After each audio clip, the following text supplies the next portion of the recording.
Welcome to ABA Inside Track, the podcast that's like reading in your car, but safer. I'm your host, Robert Perry Cruz, and with me as always are my fabulous co-hosts. Hey, Rob, it's Diana. And it's me, Jackie. Well, here we are again in the studio. Jackie's texting somebody. Diana's trying to fix a game piece she broke. Got super glue on your finger, huh? I have to go. I was actually looking up the song that goes, Jackie, spend the winter with me. Oh, Jackie. Do songs make you feel happy, Jackie? Do they make you feel like your life is of higher quality than it was before? Yeah, that's why I was singing it. Oh, I love it when songs are about me and there's like very few Jackie songs. I can't think of a single one. That one. Yeah. That I just sang.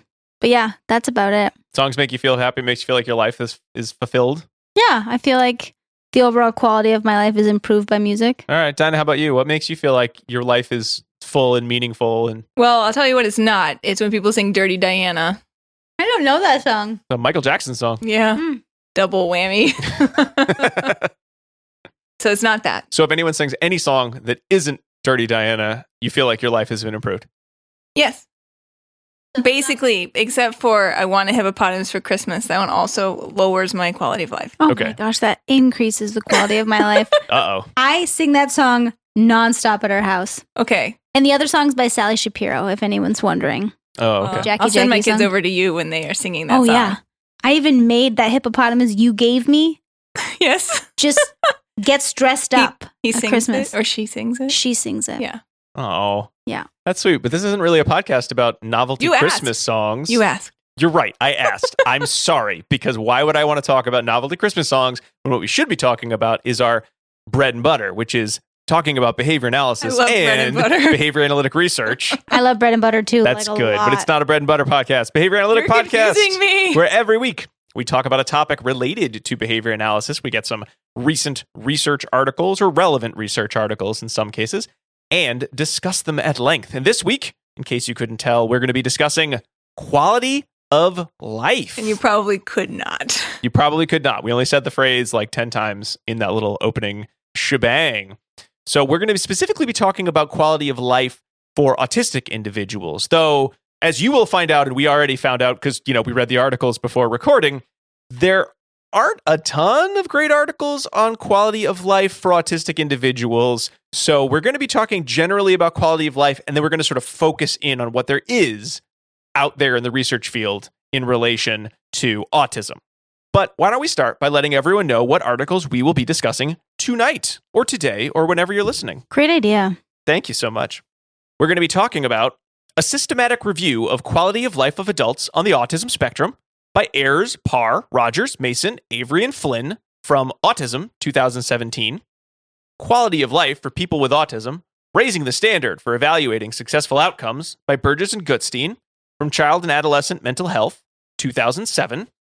And Meaning and Measurement, evaluating young autistic adults' active engagement and expressed interest in quality of life goals by Bernhardt, Lamb, Thomas, Cubells, Bohlke, Reid, and Rice from Autism and Adulthood 2020. A lot of people helped out on that one. Mm-hmm. I mean, you read that article, right? That was like a big project. They got pictures and a table and everything. So why don't we start by discussing what quality of life is? Because it's not quite as easy as saying, oh, it's a good life, which I guess it could be, but then let's be precise. What does that mean? How do I measure a good anything? Well, the World Health Organization gave us a good definition. Finally, thanks, World Health Organization. They say an individual's perception of their position in life in the context of the culture and value systems in which they live, and in relation to their goals, expectations, standards, and concerns. They try. That's on page 1 of Rogers et al. 2017. It's pretty good. Very good. But again, it's broad enough that it fits everything, but doesn't really tell us, right? What we should be looking for. And that is going to be sort of a theme of one can define quality of life in a lot of ways, but defining it and measuring it is not exactly the same thing. And while it would be nice to say, this is the one quality of life measurement we can all use, perhaps that's not the best way to go about measuring quality of life. So I found a really nice, I didn't list it as one of our articles. So I found a nice kind of summary piece on Association for Science and Autism Treatment's website, the ASAT website. And that is by Parenti, Weiss, Knipe, and Southwick from 2019. And it has another statement regarding quality of life, specifically for autistic individuals, but really for anyone with a disability, stating that quality of life refers to people with intellectual and or developmental disabilities being able to live the lives they choose and have, well, a good quality of life. So again, we've got the kind of the definition of what the goal is sort of within the definition of it. There are a couple articles that, we're not discussing in specific depth, but kind of come together with, here's a consensus, although even the consensus in the ASAT piece is not the consensus in some of the other articles that we discussed. But when we think of quality of life, I'm going to give you the 7 that they list in that piece, because I think it's a good summary, and I feel like most of the articles we'll be discussing cover some portion of these 7. And that is, quality of life is going to really reflect the emotional well-being of an individual, which, again, a lot of people consider to be happiness. And there are measurement systems for happiness. Social well-being. So do you have multiple relationships that you're engaged with? Are you even engaged in any social relationships with others? Do you feel connected to others? I feel like every phrase we're going to use is everyone out there is going to be like, how do you define that? That's a terrible one. It gets worse before it gets better, folks. This is a cringe-worthy episode. No, it's okay. We're pushing our boundaries. Right. Yes. This is a good thing. So another one would be physical well-being. This is the easiest one in some ways to measure, because it typically refers to the idea of healthy, but it also could refer to like level of physical activity. So overall wellness, which again, wellness can mean a lot of things. I'm doing a lot of juice cleanses, so I should be good. There you go. You're all good. Self-determination. So how much choice do you have in your life? Social inclusion, which again has less to do with sort of, meaningful kind of one-to-one social interactions and more the idea of being a part of a community of people, even though one might say, well, that's kind of the same as number 2, your social well-being, but they're measured differently in some measures, not all measures. Personal development. So again, this is really looking at the idea of, is an individual striving for more independence or the ability to accomplish more on their own? And then personal rights. So that would be things like, the right to dignity, right to privacy. So again, I'm sure when you hear those, if you were just having like a conversation with a friend about like what's important to you in life, all of those make perfect sense, right? And then when your friend says, stop, I want you to define that precisely so that we can measure qualities of life, you're going to say, is there a thing? There might be a measure. I would define it at, so that's where we're going to get a little bit into the weeds. So basically quality of life, we're talking about some specific components of our independence, choice-making, health, social well-being. I feel like it's a little bit like when we talk to Dr. Shane Spiker about self-care. We're like, what is self-care? And we he brought us to the conclusion that it's like a return to homeostasis. You're like, okay, so it could be kind of anything as long as you decide that you feel okay, right? I feel like it's a little bit like that, right? Where it's like each of these factors may be more or less important to you at various points in your lifetime, but if you're able to articulate that you feel satisfied with respect to them, then your current quality of life could be registered as good. Right. And one thing I thought was really interesting as I was perusing these 3 articles, I just perused them, right? On a beach with a pina colada. Oh, I thought you were going to be in one of those hair dryers at the salon. Oh, that too. I've done all of those things. JK, I've gone nowhere except for here. And one thing I liked that they noted is that quality of life across these 7 dimensions, some of those won't matter at all to people, right? And that's totally cool. We just have to make sure that the measurement that we're using accurately reflects the life experience of the person that is taking the assessment, right? So we could be like, oh, you rate really low in this domain, but you don't even care about this domain, so doesn't matter, right? I think the challenge when it comes to quality of life is when we're talking about sort of policy, and not just policy, sort of like global policy, but sort of smaller scale, individual policy of, say, like a company that assists autistic individuals with sort of independent living, or just individuals with intellectual disabilities. Because it's hard to make a concerted policy around quality of life when quality of life measurements aren't sort of one and done or one size fits all. Even a government saying, we're going to focus on Physical education. Some of us would say, don't bother. I don't care about physical education. You need to focus on mental health. Right. Like, we don't have the money to do both of them. So What if your government wanted you to focus on like life and liberty and like the pursuit of happiness? that sounds like a As dumb an government. idea. What kind of That dumb seems- government is that? You're living in New Hampshire. Don't tread on me. I'm sorry, I interrupted you. No, I mean, it really just gets to that point of it's not as easy, I think, for us to agree on a consensus of what is important for quality of life, which again, for us as individuals may not matter because, for us, we're adults. We have a high degree of independence. We live in a relatively, liberal part of the country where people usually leave us alone. So we have a lot of autonomy. We can make a lot of choices. So whatever we think is important for our quality of life, we get to pursue those. We're fortunate in that regard. Mm-hmm. But not every individual, regardless of whether they have disabilities, has that same privilege. And certainly individuals with intellectual disabilities, especially when an individual's communication skills are limited, it becomes much harder to just ask, hey, so what's important to you? Because you don't know if the person understands the question, if they're able to even answer the question, if they do understand the question. So it leaves us playing this kind of guessing game. And that's where I think the measurement systems for quality of life come in. But as we're going to talk about, while there are some real positives to these systems, they're not necessarily going to be well tuned to the needs of every individual. And that is a big challenge for research going forward. Yeah. But we're all about individualization. That's such a hard word to say. I did it though. It I just know. rolled off the tongue. Individualization. So that shouldn't trip us up, right? No. If we need to make adjustments on an individual level, then we can do that. But there are undoubtedly subjective qualities to determining quality of life. And there's no way around that Nope. fact, right? But that doesn't mean that it's not important. It's a social validity measure. So why don't we get into some of the articles? And let's start, Jackie, I know you sort of took the lead on the Rogers article because I think that captures sort of the problem we're running into, and that there are lots of ways that one could measure quality of life. The question is, are they measurement systems that you would want to use? And if so, when? Yeah. And so I'm not going to lie. That's good because gonna our tell the audience truth. wants truth. Is when I was Not like like usual. right, now Unlike every other episode, I'm not going to lie in this one. I'm totally lying all the time when I say things. When I was like, oh man, I got the review. I even texted everyone and I was like, I got the review. You guys serious? I got the review. Right. Because whoever takes the lead on the episode will then usually assign the articles Right. for the others. So that's why she's saying. So I got the review, and I have so many articles that I love about the research around indices of happiness that's where I thought I was going, but then I got the review, right? Mhm. But I'm so glad I got the review. So this is a very well-written review.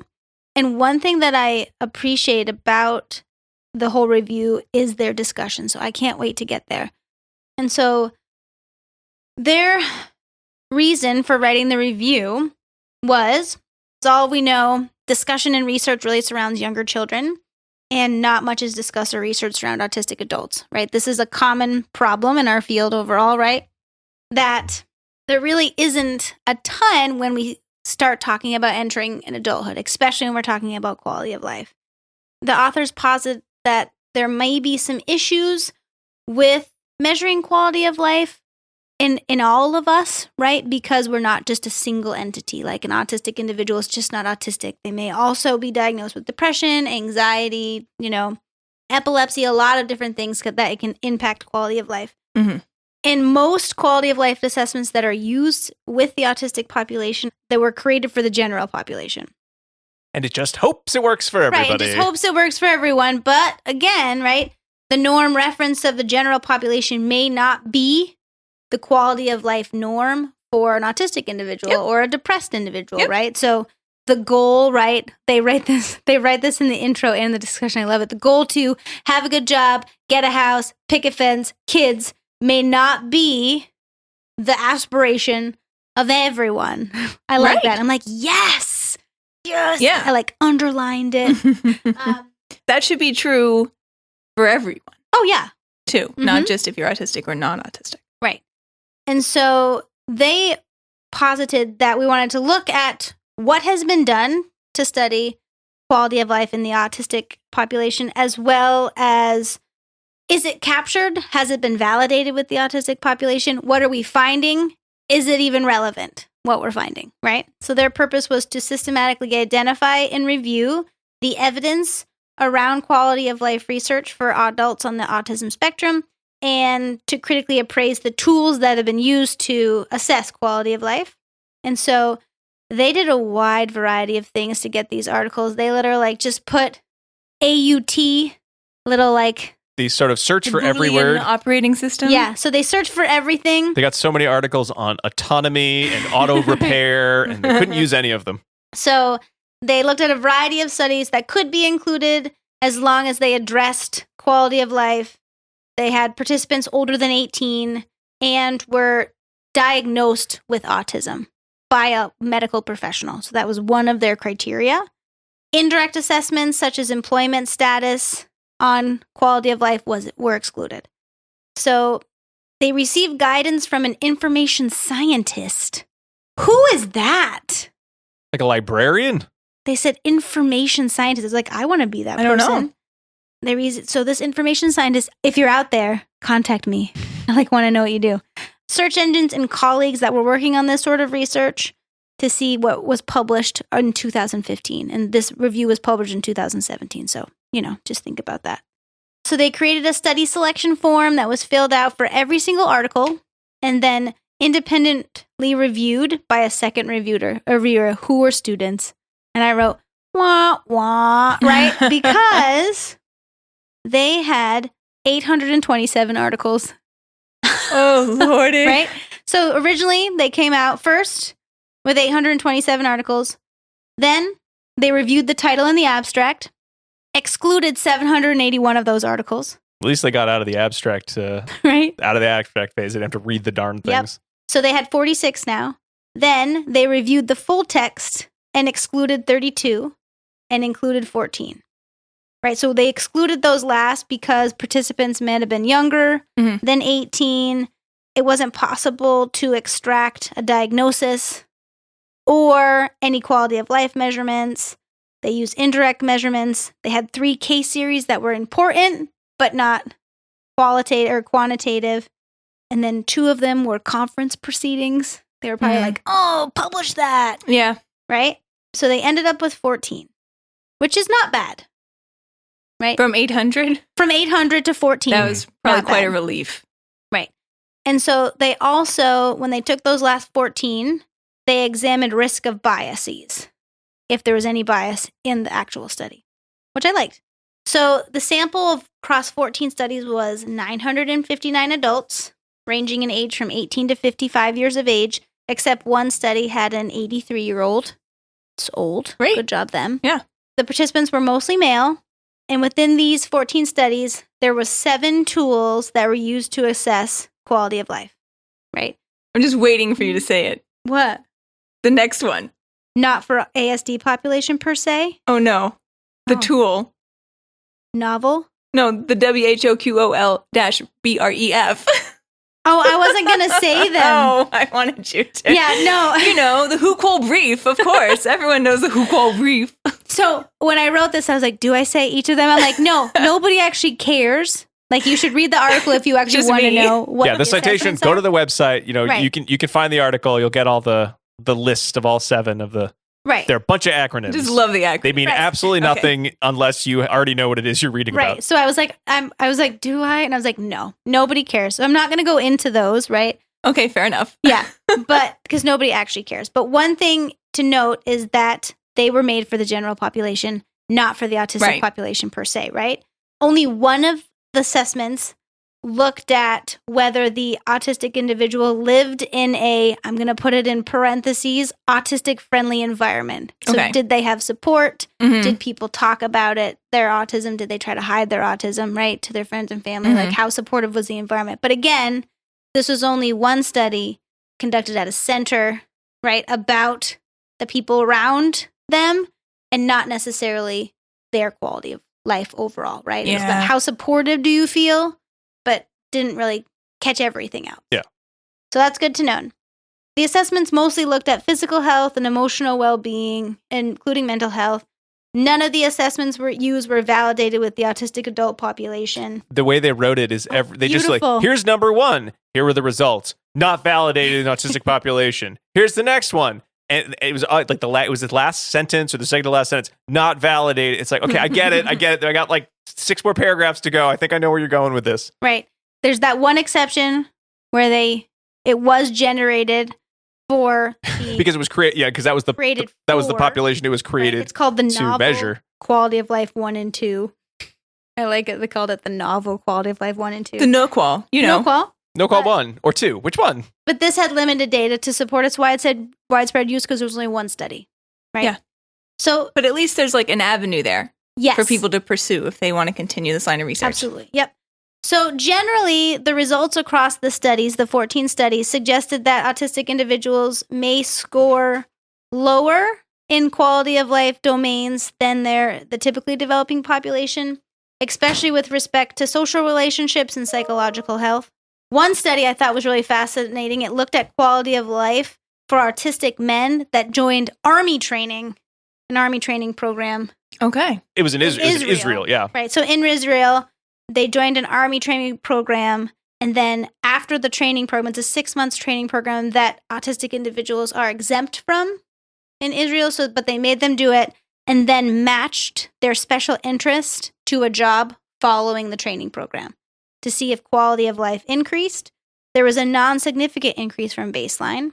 And they said that they saw a really high increase when they looked at self-competence. So that's kind of interesting, right? Bet they wish they'd gotten more significance. Right. I know. But maybe they should try single subject design. Right? Join the Army. Increase your quality of life.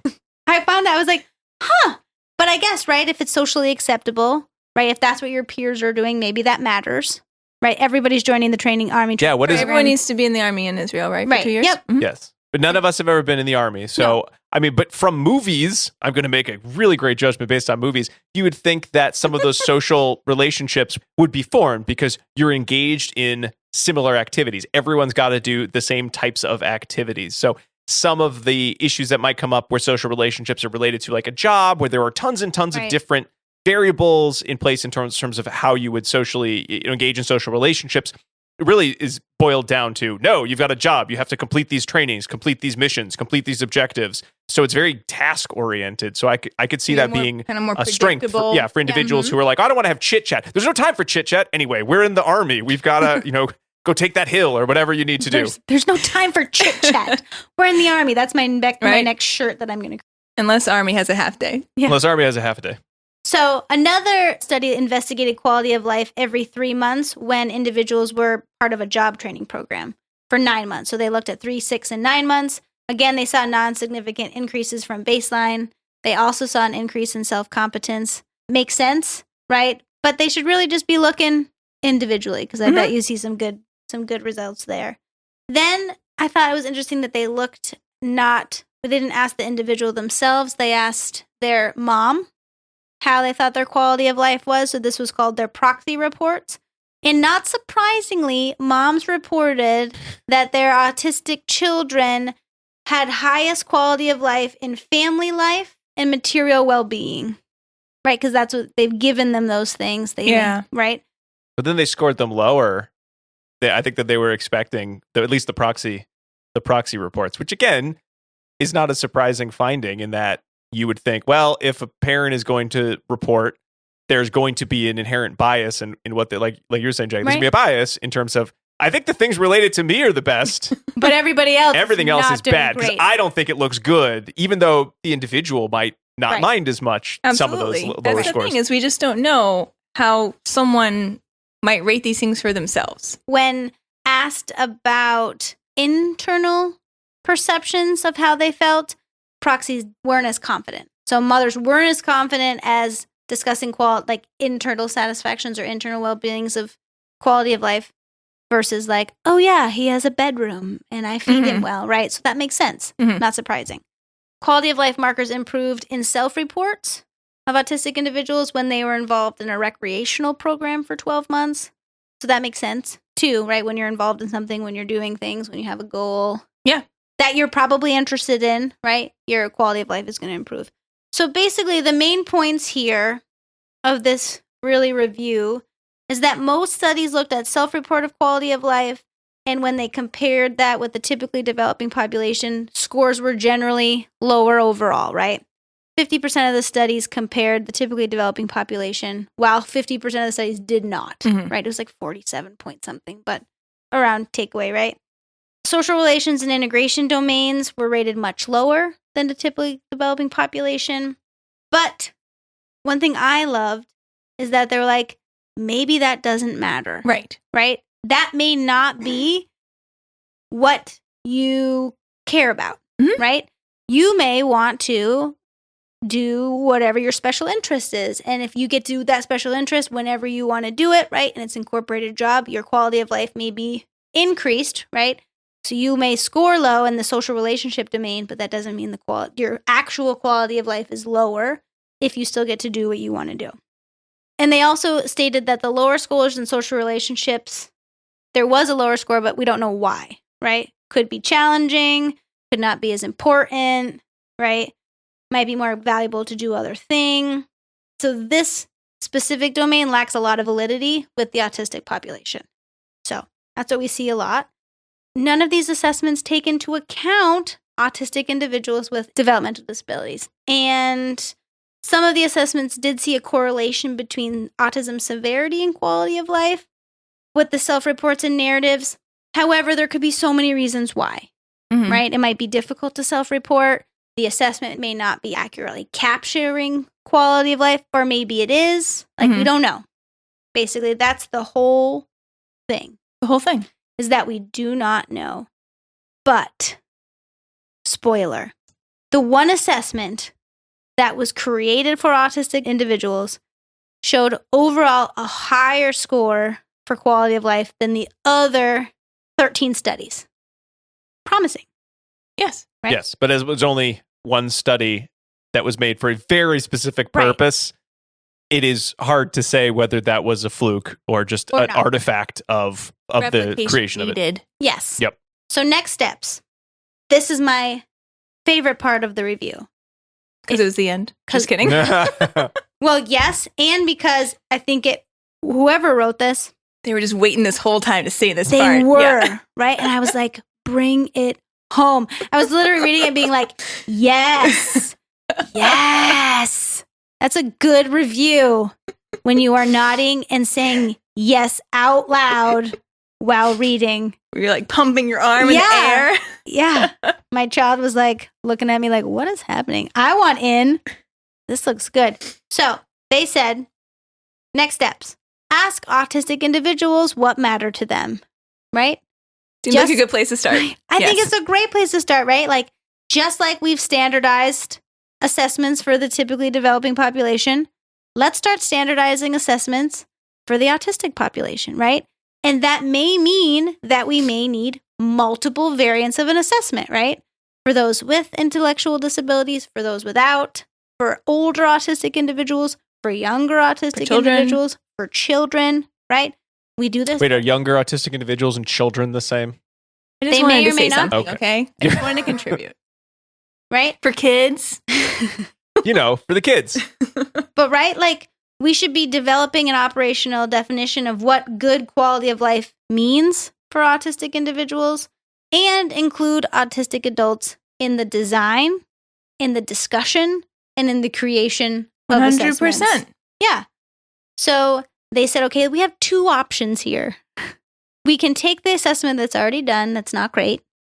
We could refine that assessment and then use it. And then if we did that, we would have norm reference data to look at, okay, where's there a difference if you wanted that? Or create a new one, right? Scrap it And create a new one based on the team that you've built with knowledge about the experience of an autistic individual, right? I love that.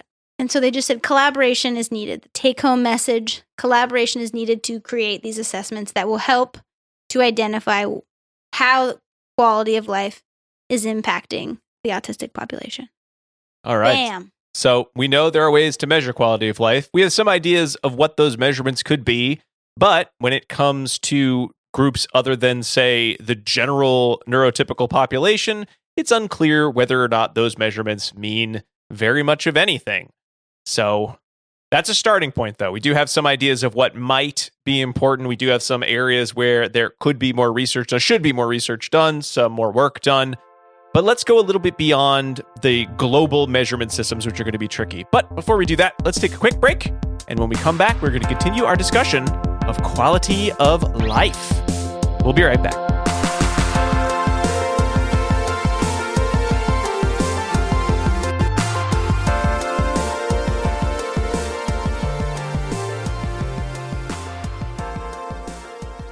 Do you want to be a BCBA? Sure, we all do. Now you can come to Regis College in Weston, Mass. to get your graduate degree. Choose from any one of these courses. Masters of Science in Applied Behavior Analysis. Masters of Science in Special Education. Dual degree in Special Ed and ABA. Or be eligible for your postmaster's certificate. You can complete your degree and be ready to sit for the exam in 2 years. And our 2017 grads had a 100% pass rate on the BACB exam.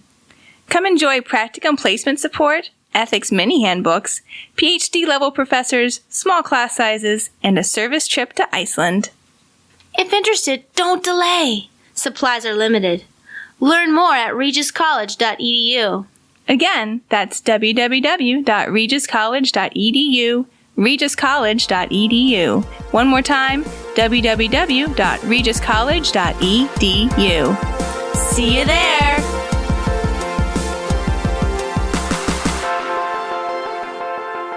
And we are back talking about quality of life. But before we continue on with our discussion, I want to remind all of our listeners that ABA Inside Track is ACE approved. By listening to this podcast, you are able to earn 1 learning credit. Huzzah! All you'll need to do is finish listening to the episode, then go to our website, abainsidetrack.com/getceus. That's GET-CEUS. When you're there, you just need to enter in 2 secret code words that we've hidden in the episode. I'm going to give you the first one right now. It is mercy. MERCY. Mercy. You know, like when you are going to beat someone at something, but you feel bad, so you have mercy on them and let them win. Or the way Uncle Jesse used to say, have mercy, when he was going to get a kiss from his wife, who then ended up going to jail for a college scandal. Very sad. I just watched that on Netflix. Oh, I Full want to House? see that. No. Fuller House? College. Fuller House? Just kidding. I don't know what it's called. Yeah, the scandal. The college Close. admissions scandal. I watched Fuller House It's good. just recently, but I thought you were talking about Mercy, the Dave Matthews Band song. Is that a Dave Matthews Band song? Yeah, it's a newer Dave Matthews Band. Oh, no thanks. If it's not Under the Table and Dreaming, I am not interested. Mercy. You like your DMV at least 30 years old. Yeah. I got some ants marching. What would you say? Dude, I want to sing Dave Matthews songs. Nuts to quality. That's going to make my quality of life go through the roof.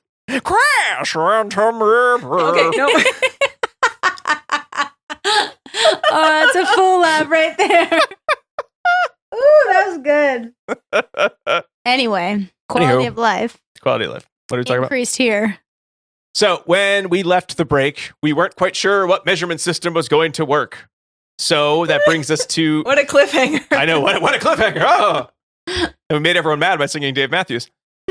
All right. Well, not to burst anyone's bubble, but I don't have the answers to that in my study either. No, but you do have some great think points about quality of life. Oh, yeah, I do. And I'm going to share those with you now. So I'm going to go over the Burgess and Gut. But Diana, what would you say? If you let me say it, I'll say it. And then you don't have to ask the question anymore. The 2007 study from Burgess and Gutstein reviews the quality of life for people with autism, raising the standard by evaluating successful outcomes. And I really like this study, and I found a way to bring it up multiple times recently, not to y'all, but to other people. Just like the gas station attendant. He was just, it's like, yep, sounds great, man. Like, let me get you a coffee. Hold on, I have it right here in my back pocket. Yeah, so hopefully everyone else out there likes it too. And they kind of start things off by giving us a definition of QOL, just like everyone else did.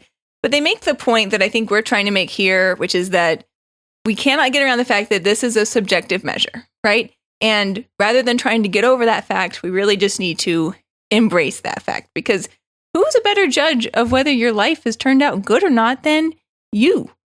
the owner. The owner of the life. You know, some parents may disagree with that, right? But I agree with you. Yeah. I don't think that's specific to parents No, of no. individuals with disabilities. No, that's all That's parents. every parent Right? It's all to parents. some extent. Right. So it's okay that it is a subjective measure. We can also think about some objective aspects too, but they give us, I wrote down in quotes, feelings of satisfaction with physical, emotional, and social functioning, or feeling satisfied with one's life. I love So that. it is quite hard to quantify Mhm. those things, right? Because you're just asking someone, like, how do you feel? How do you feel things are going, right? And we ask those types of questions. We ask them of the parents that we work with clinically. We ask them, hopefully, with the clients that we work with clinically. We ask them of individuals who've been in research studies, and it's called social validity. These are important things, even though they're hard to measure. Well, So they're easy to measure. They're hard to contextualize at times. they're hard to operationally define and measure with a level of validity that I think we feel comfortable with. But there are things that you can measure objectively as well, which will fall underneath the quality of life category. And the example that they gave us was the amount of social support available to someone. That's something that we could quantify. Or Jackie, like in your study where they're saying he has a nice room and he has lots of meals and we provide him with these X, Y, and Z types of opportunities, right? Those are things that we could quantify. There's just no way around the fact that it's a little bit subjective. And the reason why this matters is because we're trying to figure out, like, how can we kind of get our pulse on determining if someone feels that they themselves are having a good life. And this can get a little complex because what we are risking here is that we're applying what I think is a good life or you think is a good life to someone else. And there could be some sort of normalist tendencies we're putting on there or ableist aspirations for what someone's life is supposed to be that may not be overly representative of how this person views their own life. So that's what we want to be kind of careful of. I love that. Like the picket fence. Not everyone wants that. Yeah, Yeah. exactly. So Burgess and Goodstein kind of make that point in a roundabout way, in that they bring up this study done by Bernhardt in 2001 of 450 autistic adults living in Britain. They pointed out that they had a wide range of language and communication levels. And they kind of give us like the markers for how we might normally think about QOL, right? They said only 3% of them were living independently. 49% lived at home with their parents. 10% could complete daily tasks without assistance. Between 2 and 12%, depending on the individual, had full-time paying jobs. 31% had no social involvement outside their family. And then 32% noted poor mental health or some type of mental health issue. Now, for each of those, I think it's important that we stop and say, okay, but that's kind of me putting that perspective onto this other person, right? And say, just because I might say, I don't want to be living at home with my parents, that may or may not be something that's important for this person, right? So you kind of have to start from that perspective so that you can then ask more questions and move beyond it.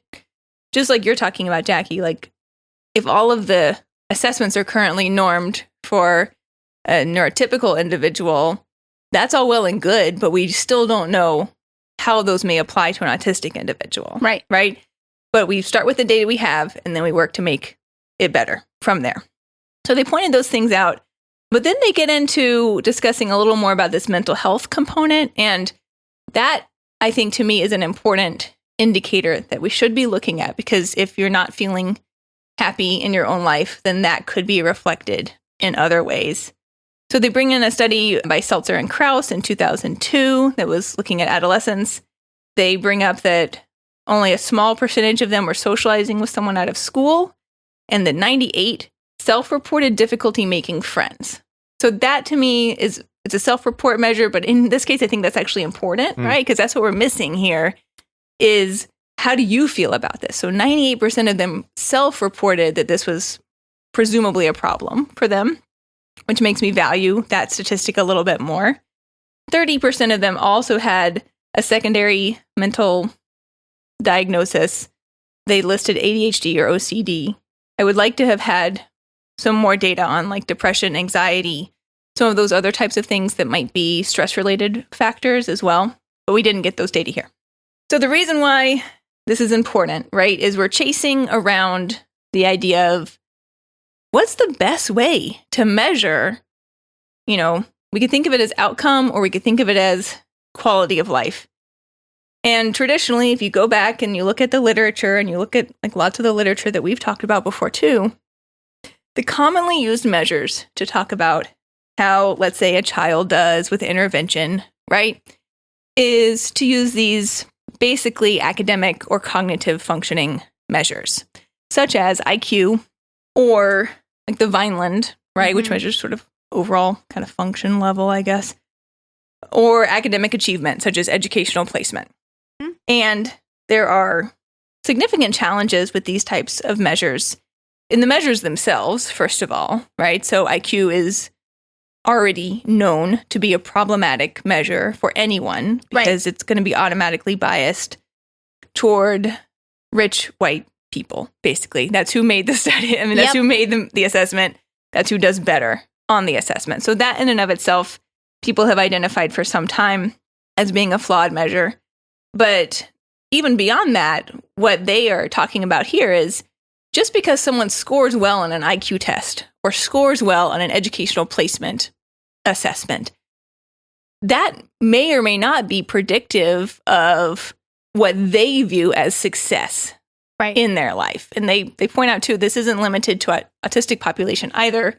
Lots of folks who have high IQs don't feel happy in their lives as well, right? So we should be looking beyond these traditional measures of outcome when we think about what's a good goal for this person and how should we really be measuring that and how can we work toward ensuring that we're tracking that along the way, including them in those conversations and decision making and thinking bigger picture than what have been traditional outcome measures.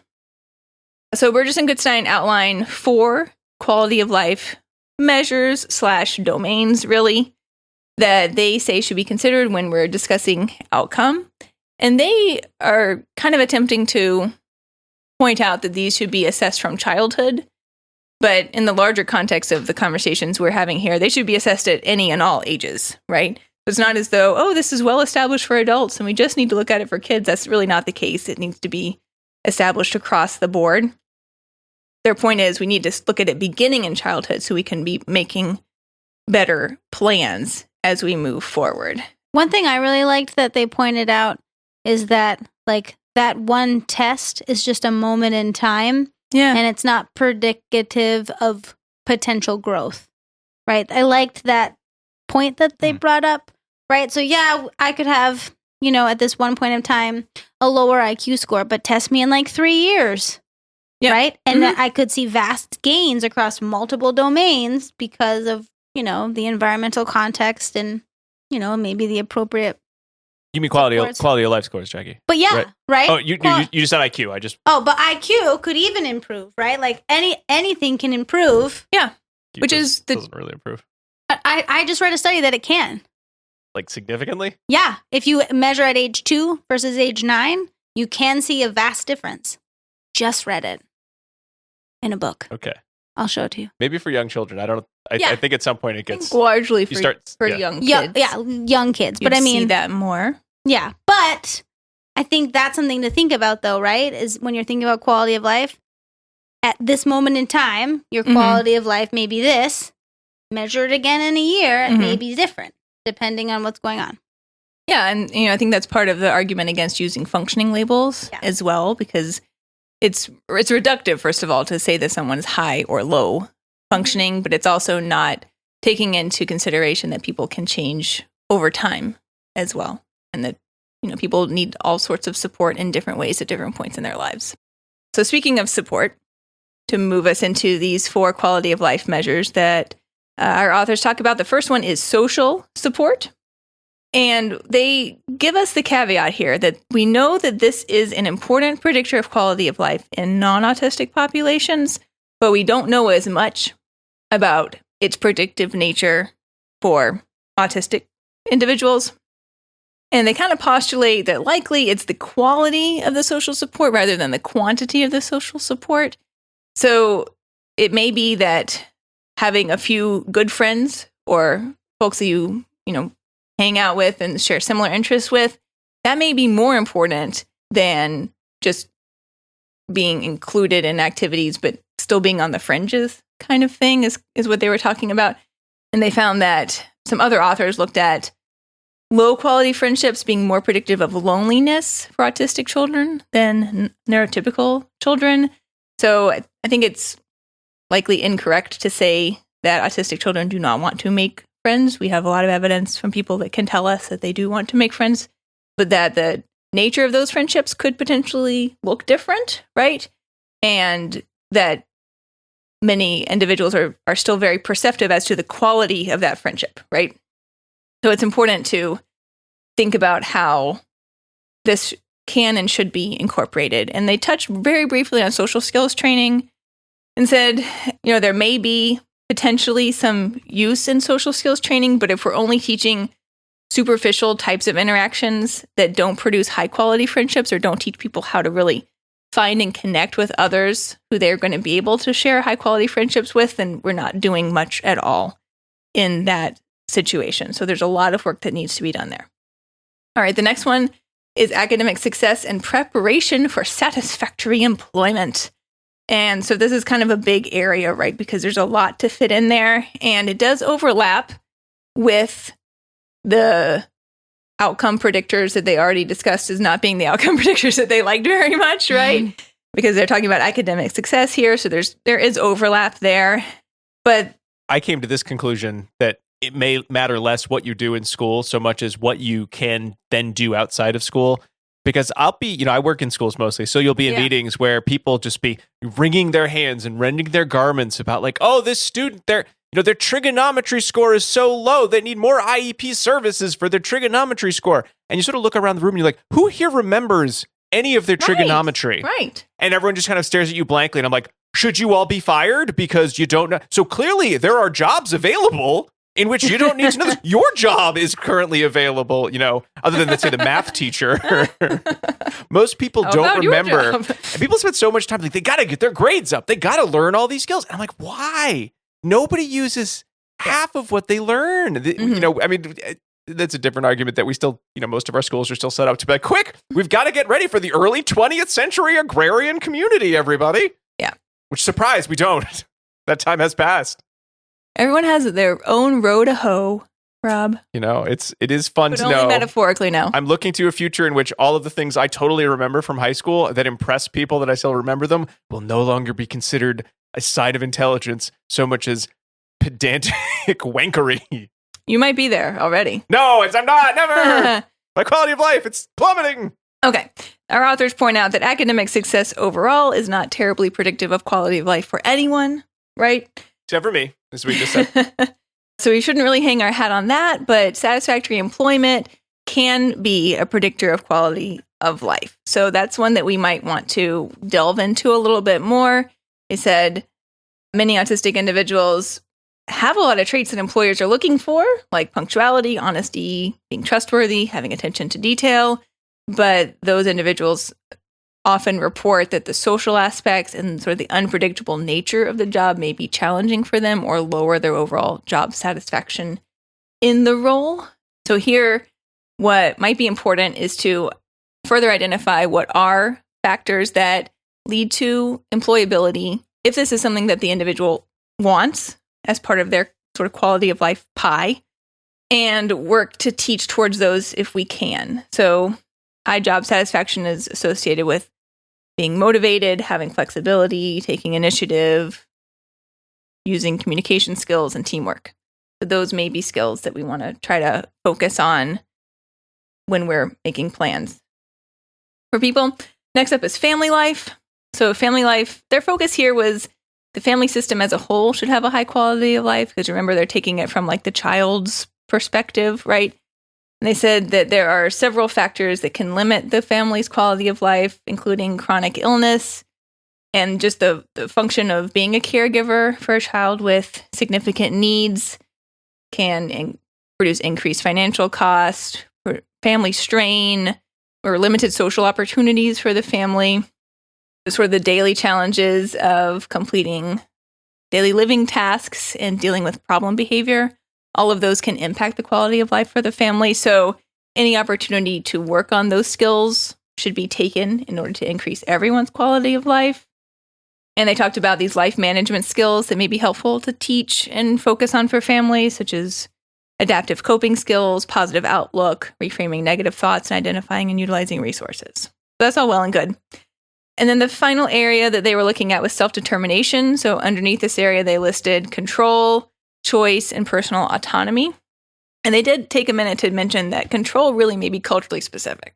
So everyone's going to view the control that they sort of need/want to have in their life differently based on their culture. So you got to address that one individually. But choice, we've seen a lot of research that says humans value choice. Providing opportunities for choice should increase quality of life. We should do that whenever possible. And then personal autonomy as well, providing opportunities for independence, self-management, decision-making, exploration whenever possible. Teaching that dissent is okay, teaching people how to say no, and also working with caregivers to respond to removal of consent for physical touch are all areas that should be a focus, and this will contribute to quality of life. That's it. Right. In conclusion, Yeah. just kidding. Conclusion. I'm actually done, but I think that this is a useful study and gives us just another way of looking, a broader way of looking. And I think that's important. Now, the sad part is that article was written in 2007, the article we started with in terms of, man, none of these systems are really measuring these, was published 10 years later. So Yeah. I don't know how much traction that got for whatever reason, but hopefully it'll accelerate from here. Here I am touting it. So Good. Well, let's wrap up with one more article, Meaning in Measurement by Bernhardt and colleagues. So this is the most recent. This is a 2020 article. And while this article does touch on quality of life, it does so in a very different fashion than the other articles we discussed, in that it is the only study in which there was sort of an experiment going on. Yeah. But it was one that was a really fascinating experiment. And I'm surprised that, maybe I'm just not looking for these types of articles because it's outside of the podcast, not always a research need of mine, but of what could it look like to set up a meaningful program, sort of a teaching program for autistic adults in improving quality of life through learning a variety of skills, and not just one. I think most articles are like, we're going to work on skill A or skill B. What if we worked on all the skills at once? So in Bernhardt et al., the introduction certainly reviews something we've talked about a lot, that like, hey, 18 to 22, you're going to hit that supports cliff if you have a disability. So right out of school, and what do you got for services? It's not as many services. They're much more about advocacy. If you're not advocating for yourself, you're probably not getting as many services. There's a real shift in terms of what supports adults can have. Even though the amount of rights that the individual has are greater than ever, they may not even be able to take advantage of all the rights they now have as an adult because they may not have some of the necessary prerequisites to maximizing what it means to have those rights. So this article said, well, let's take a look at what might be important after school is over, because for the most part, as we've already kind of mentioned, so many of the goals that are set forth in those years are very much kind of in that the old-fashioned viewpoint of, here's how we'll make autistic individuals or individuals, with intellectual impairment the same as everybody else, which isn't necessarily a great goal. Right? In this article, the researchers really say, okay, we're going to look at quality of life. We're actually going to look at both qualitative and quantitative data, and we're going to look at it through engagement in a variety of activities that are chosen by our participants and are then measured as part of ongoing activities related to specifically targeting improvements or potential improvements in those areas of quality of life. They looked at things like, what is active engagement? Can we use active engagement as a measurement system? So how much are the individuals taking part in activities and choosing to take part in the activities, not because they're forced to? And then how can we measure things within this sort of realm that could be objectively measured? Things like skill engagement, ability to take part in an activity, to reach some level of mastery with a certain skill, and then use some of the other kind of old-fashioned quality of life measurement systems. So the article is looking at what they called, it was a program at Emory called the My Life on Campus program, with my in lowercase and life in capital letters, which is so adorable. And while this article is somewhat behavior analytic in nature. I do find it didn't really get too much into how it was behavior analytic outside of a really nice introduction where it does discuss the idea of, and I think it was like an original Risley idea from some Risley, early writing about how so many of the skills when we think of working with autistic individuals are really at this kind of like level one, like, oh, we're going to teach an individual skill and not how the individual skill then relates to, more complex life situations, and how programs really need to be looking at that big picture, sort of how do all of the skills go together to create what is a person's daily life. So the My Life on Campus program was a pilot. It was quoted as a wellness-oriented life arrangement platform for the evaluation of the participants' active engagement, expressed interest, and changes in self-appraisal of confidence and identity. And what it was a program for 5 adults on the spectrum, ages 20 to 25. They were all could, use written language, use pretty complex verbal language to communicate their needs. Many of them already had some sort of a job, though they all lived with parents at the beginning of the study. They moved the participants into 2 resident halls for a 3-week program. They had a grad student who sort of lived nearby, kind of like, it seemed like kind of an RA, like a resident advisor, they're sort of there to sort of help out and be a part of the study. The goal of the program was to promote safety, wellness, respect, inclusion, and choices, which, again, are very broad terms. So we'll try to talk about how they quantified and qualified those terms. What occurred during the program in the 3 weeks where the individuals came together, they made house rules, they talked about what the safety plans were going to be, they worked with the individuals to create meaningful hygiene routines, they set up who was going to be in charge of housekeeping, who was going to do meal prep. So again, a lot of it kind of sounded like, the intro to the real world in that, like, we're getting all these people together and we're going to start, living real. Where it became less so and actually became more meaningful as opposed to vapid is that they then had plenty of workshops for these individuals, these participants. And not just workshops like, we're going to teach you skill A or skill B. They really pulled from a lot of members of the community, both Emory faculty, people who were nearby in the Emory community, to talk about a variety of skills, things like first aid, career development, how to take track of your finances, but even things like art that, wouldn't necessarily be part of most programs, because some people might say, well, if you don't like art, let's not do art. So it felt like there was a variety of presented activities for the individuals to do, and the individuals could take part or not take part. That was one of the measurement systems. When there were skills to engage in, they didn't get into too much detail, but they did mention, we'll use direct instruction and personal coaching to teach skills. So, there was some of what we think of as like traditional programming and skill development throughout the 3 weeks of the program. Everyone, though, had an individualized sort of strategy. So prompting strategy that might be used, or reinforcement strategy. But again, really the focus was on, incidental moments, incidental and naturalistic teaching. And they didn't get into much detail about what it looked like. So again, it might have been as simple as sort of like, I'm going to set up the environment so that they could take part in meal prep with some visuals. They really don't tell you very much about that because it wasn't relevant to the point of the study. So when it came to measuring quality of life, there were a couple ways that the researchers did this. They measured active engagement, which referred to observations about their active participation in all of these activities, self-report about how the individuals felt about the activities or felt that they did in the activities, and then set up, how they appraised the various skills that made up these different activities. Expressed interest was another area they wanted to look at, and it really was a willingness to participate in the program by sharing personal interests, engaging in personal planning, trying to understand or meet behavioral expectations, and changes or stabilities in self-perception or attitudes towards oneself. And what this basically came down to were lots and lots of observations by staff, lots and lots of self-report measurements, journaling by many of the participants. They would write down sort of what they thought about activities on a regular basis, a lot of open-ended interviews. It did start getting a little hippy-dippy, it's my precise language to describe, in terms of a discussion of, we looked at a lot of themes, a lot of mention of the themes that were being studied in looking at the qualitative results, which again, I kind of wish they just discussed, like categories sounds like a more scientific word. Themes sounds a little too artsy-fartsy for me. But hey, I understood what they were getting at. They did use some more structured surveys like the transition planning inventory that had some like semi-structured interviews. They also had specific interviews related to the program itself and the goals of the program. They engaged the parents in these interviews as well. But they really also focused on like the wellness domains of the various individuals. So, how did they feel they'd done meeting these goals?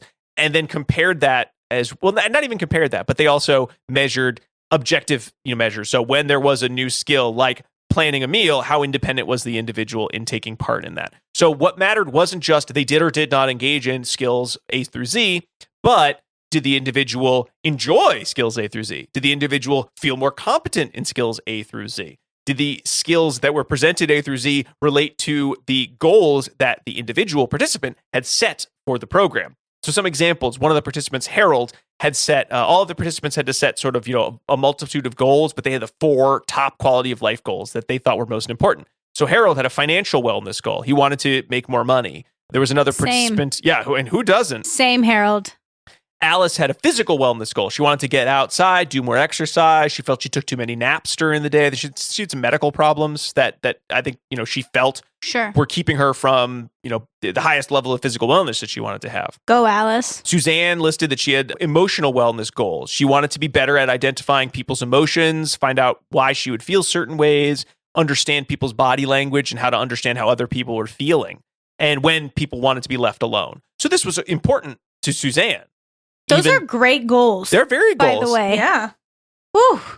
And, so again, the study gets into a lot of rating scales. And I mean, certainly they have tables upon tables of how things went. And then the authors sort of have to, not exactly shrug, but when you look at the results, it's a 3-week program. They're very upfront about this program lasted 3 weeks. So we were not expecting to see huge, significant changes in all of these variety of quality of life measurements, some of which were quantitative, some of which really just related to kind of qualitative themes that they were looking at. So what are the words that kept being used in the variety of reports, or that the other staff wrote in their own reports of observations?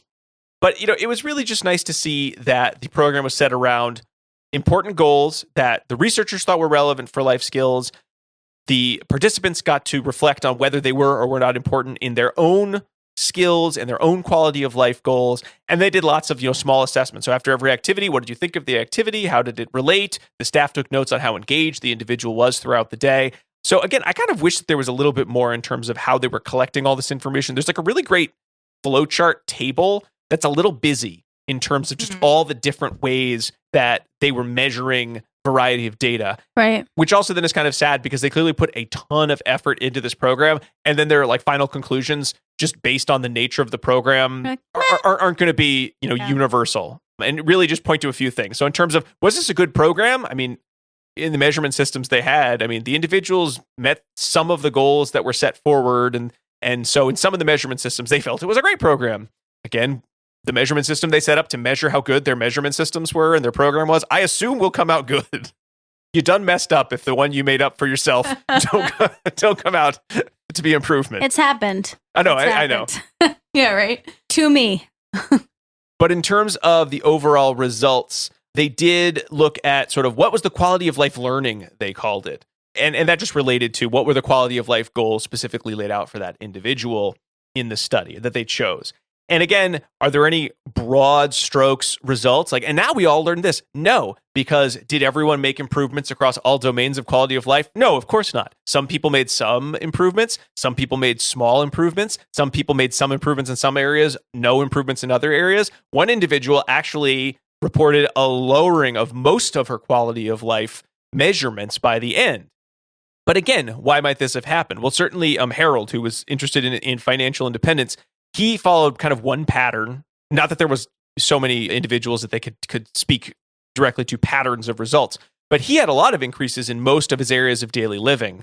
And in terms of short-term goals, felt like he was on the right track. He was very happy with his results. Whereas Suzanne had a lot of negative self-appraisals about her own performance or her abilities to learn. However, the staff themselves noted, no, she made a lot of great improvements. She learned a lot of skills in this program. And I think, again, this points to the idea that just because you as an outside observer can quantitatively say, look, they could only do 2 steps of that program, now they can do 10, doesn't mean you've improved anybody's quality of life. Right. And the authors go on they go on for a while about, Suzanne did make a lot of improvements from an outside observer's point of view, but they thought that maybe Suzanne was starting to understand her limitations better by being in the program. So her quality of life might have gone down because she was starting to perceive herself as, I can't do as many of the things that I thought I could do before. That happens. Yeah. I mean, everyone hits those plateaus in life. Right. But, in Suzanne's case, while outside we could say, wow, things must be getting great for you, Suzanne. Right. Suzanne wasn't feeling much happier at the end of this study. I think she made statements that she liked being in the study. There's a lot of high social validity in terms of I liked the program. And then, really what we ended up with were some, positive results. A program like this might be something to continue to explore. I mean, it certainly does answer a lot of the questions that I think we've had about what is out there for autistic adults. What sorts of services that cover a wide area of need, but also take into account choice of the individual could exist. And so this might be an interesting model to continue to explore. Certainly some of the themes that were discussed really went into the idea that many of the participants really appreciated the chance to be on campus. They decided that even though they hadn't originally thought much about being in a community, most of them now felt being in a community was an important goal for them. So they had a new goal that they were trying to strive for, which is being a part of a community like the one on the My Life Emory campus. That's pretty cool. Yeah, it was really neat. And again, points to the idea that if we're just measuring quantitative scores of quality of life, we're probably going to miss a lot of meaningful information. So even if we are able to get that precise, informed by the responses of, variety of autistic individuals with various skills and communication levels with and without other disabilities, that still may not get us, and by us I mean the universal humanity, to where we want to be in terms of a tool that will tell us, yes, things are better for this group or that group of individuals. There's a lot more that's going to need to go into the discussion. And I certainly would love to see more studies like the My Life program, sort of looking at the sort of broader program to see, do these types of programs reach the goals better than sort of some of the services that exist nowadays, where often it seems a little bit piecemeal. Let's work on this skill because it seems relevant. Then we'll work on that skill because it seems relevant. And who's choosing what is and what is not relevant. One of my family members was part of a program like this for a year after high school. They set him up an apartment, found him a job, and he had to go to these weekly workshops on how to be a good roommate, how to do chores, how to do your finances. And I think it really helped him. I think everyone going to college should take that class. Yeah. So it was like, how do you manage your time? I was like, ooh, that's interesting when they told me he was going to do it. And then he did, and he really liked it. And I think he's awesome. Probably way more prepared for life than I was. At that time, right? Yeah. I got out of high school. I didn't know how to do anything. I could talk for long periods of time about a variety of things, but none of them were going to necessarily get me a job. I didn't even know you at that point. I know you could. Oh, yeah. All the time. It was great. I hugged a lot of people. And that's well, I mean, it used to be an important skill. Now it's not allowed. The worst skill ever during COVID. In the post-apocalypse, Jackie's skill set was lacking. All right. So quality of life. Let's move into dissemination station and kind of do a few last minute points. So what do we learn about quality of life? Well, one can define it, but that's a far cry from being able to measure it. And even if we could measure it with more precise instruments, would that give us all of the relevant information? So I guess, one of the main questions is there a value in looking for a magical quality of life measurement system? Yes, I think there is, but I don't think it should be one, right? I think there should be variance. And I think if we're going to help improve quality of life for a population, we need to know what they value as pieces of their life and also what's lacking, right? And I think one way you could do that is develop good assessments for specific populations. I think what we can take away from this is that our current systems of evaluating outcome and success of intervention are limited in scope. And we need to be including additional factors, even if they are not the type of factors that we're used to, in order to properly evaluate what we're doing and whether it's the right way to do it. Love it. We don't know a lot, right? Don't know much. But we know we need better assessments. That may be part of your group to make that assessment. And I would say even for folks who are top that not fascinated. Rob. Just kidding. No. I should never say that to Rob during songs. So even for folks out there who are saying, I'm not a huge fan of measurement systems, the important piece here is not that there's got to be that magical measurement system or that's going to be a huge meaningful component necessarily. I think it's, how do you personally value quality of life? That's great. Whatever you just answered, that's awesome. I'm glad for you. Remember, it's not necessarily the same that everyone you know, individuals you work with, whether professionally or in terms of treatment or support, feel. And sometimes asking an individual may not always provide you the, sort of the be all end all of answers for a variety of reasons. It's never going to hurt to be looking into the individual's interests and long-term goals, especially if you're working with young adults or older adolescents, with or without disabilities. I think this is a relevant question. I picked this topic and I enjoyed talking about it. And I think it's an important one to continue conversation with, but also if you're in practice to start to incorporate into your future planning and conversations that you're having with clients and families. Yep. So if you came to the end of this and we're hoping we were going to tell you, and to improve quality of life, all you need to do, that is not going to happen. We never, ever give definitive answers where I was like, and if you thought you didn't get it here. I feel like tummy time. We were like, here's how to do great tummy time. No, that's actually so true. If you want an answer, tummy time episode is the one for you. One thing I actually didn't say that I want to say that I thought about in the shower one time when I was thinking about this research, which is weird, but that's I do my best thinking in the shower, is that behavior analysts don't have enough reviews, right? Although the reviews, I'm like, review? A review may actually help us break down the barriers with other fields, right? Because one of the greatest criticism is that we use single subject design and we don't have replication, right? Yeah. But if we have a review and we're like, here's all the quality of life literature, here's all the FA literature in one review where we can show replication after replication after replication, right? Mm-hmm. Man, people are going to love us. Mm-hmm. That's what we need, more reviews. Get some case series. Get a ton of reviews on all of our articles, get some case series, just get it done. Are you ever in a meeting with people and they hear about single subject designs and they make a face at you like, ugh, gross? Not anymore, because the people I'm in meetings now appreciate single subject design. Oh, good. Because I've been working on it for 6 years. If we get a new batch of people, yes, that probably will happen. But these now, artsy snobs, jeez.